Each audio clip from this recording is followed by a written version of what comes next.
ഇന്നെല്ലായിടത്തും മഴയൊക്കെ മാറി നല്ല വെയിലായിട്ടുണ്ട് കേട്ടോ. അപ്പോൾ നമ്മൾ വിചാരിച്ച് നമ്മുടെ ചക്ക എല്ലാം ഇടാം. ദാണ്ട് അങ്ങോട്ട് നോക്കിക്കേ, ഇവിടുത്തെ ചക്കയിടയിലുണ്ട് ചക്ക കയറി കെട്ടി ഇറക്കുകയാണ് കേട്ടോ. എല്ലാ ചക്കയും ചീത്തയായിപ്പോയി.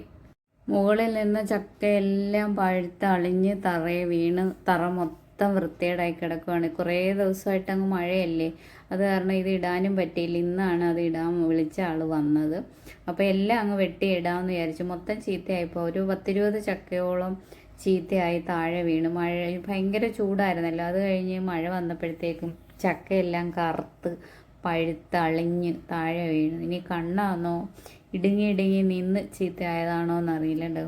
കുറേയൊക്കെ ഇട്ടപ്പോഴത്തേക്ക് പഴുത്ത് കയറി വെട്ടിയപ്പോഴത്തേക്ക് തറയെ വീണ് ചള്ളി ചമ്മന്തി പോലായി.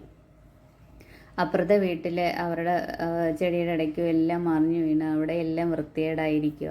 അപ്പോൾ ഇന്ന് ഇച്ചിരി നല്ല വെയിലൊക്കെ വന്നതുകൊണ്ട് നമ്മൾ അയാളെ വിളിച്ചപ്പോഴത്തേക്ക് വന്ന് എല്ലാം ഇട്ട് തന്ന്. നിങ്ങൾക്ക് എൻ്റെ വീഡിയോ ഇഷ്ടപ്പെട്ടെങ്കിൽ സപ്പോർട്ടും ലൈക്കൊക്കെ ചെയ്യണേ. നേരത്തെ കുറച്ച് ചക്ക ഇട്ടായിരുന്നു, അന്ന് നമ്മളെല്ലാവർക്കും കൊടുക്കുകയൊക്കെ ചെയ്ത്. അങ്ങനെ ഇട്ടുകൊണ്ടിരുന്നപ്പം വലിയൊരു മഴ പെയ്ത കാരണം അങ്ങനെ മൊത്തം മുകളിൽ നിന്നൊന്നും വെട്ടി ഇറക്കാൻ പറ്റിയില്ല.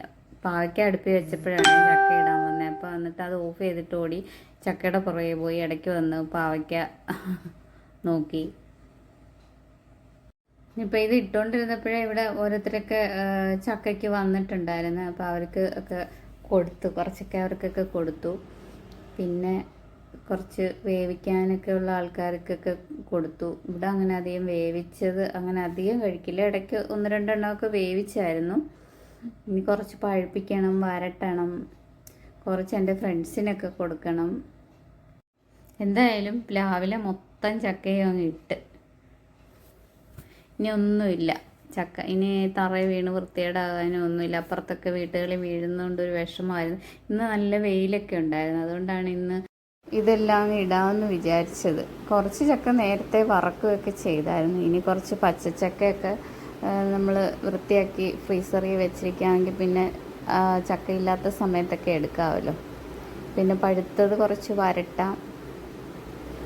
വറക്കണോ വരട്ടണോ വേവിക്കണോ ഏതാണ് നിങ്ങൾക്കൊക്കെ ഇഷ്ടം പറയണേ.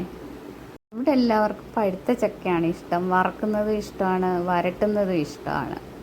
പിന്നെ വരട്ടിയൊക്കെ വെച്ചിരുന്നാൽ നമുക്ക് ഓണത്തിനൊക്കെ പായസം ഉണ്ടാക്കാനൊക്കെ എടുക്കാമല്ലോ. അതുകൊണ്ട് ഞാൻ എല്ലാ വർഷവും ഇങ്ങനെ കുറച്ച് വരട്ടിയൊക്കെ വെക്കും. അപ്പോൾ ഇനി കുറേ ചക്കപ്പണിയാണ് അങ്ങ്. ഇവിടെ എല്ലാം വൃത്തിയാക്കണമെങ്കിൽ ഇനി ഒരു വലിയ ജോലിയാണ് ഇത്, ക്ലീനിങ്. അവിടെ എല്ലാം വൃത്തിയാക്കണം ഇനി. വൈകുന്നേരം പിന്നെ കുറേ ചെറിയ ചക്ക എല്ലാം ഞാൻ കട്ട് ചെയ്ത് കേട്ടോ. വലുതൊക്കെ ഓരോരുത്തർ കൊണ്ടുപോയി, പിന്നെ ചെറുതൊക്കെ ഇവിടെ തിരിഞ്ഞിട്ടുന്നത്. ചിലയിലൊന്നും ചുളയില്ല, ചിലയിലൊക്കെ 5-6 ചുളയൊക്കെ ഉണ്ട്. അപ്പോൾ അതൊക്കെ ഞാനെല്ലാം കൂടെ വെട്ടി ചുള മാത്രം പെറുക്കിയെടുത്ത് വെച്ചിട്ടുണ്ട്. നമുക്ക് ഫ്രിഡ്ജിൽ വെച്ചിരുന്നിട്ട് ആവശ്യത്തിനടുത്ത് വറക്കുകയോ കുഴയ്ക്കുകയൊക്കെ ചെയ്യാമല്ലോ, അതിന് വേണ്ടിയിട്ടാണേ. അപ്പോൾ അതെല്ലാം പെറുക്കി ഇവിടെ ഫ്രിഡ്ജിൽ വെക്കാമെന്ന് വിചാരിച്ചു.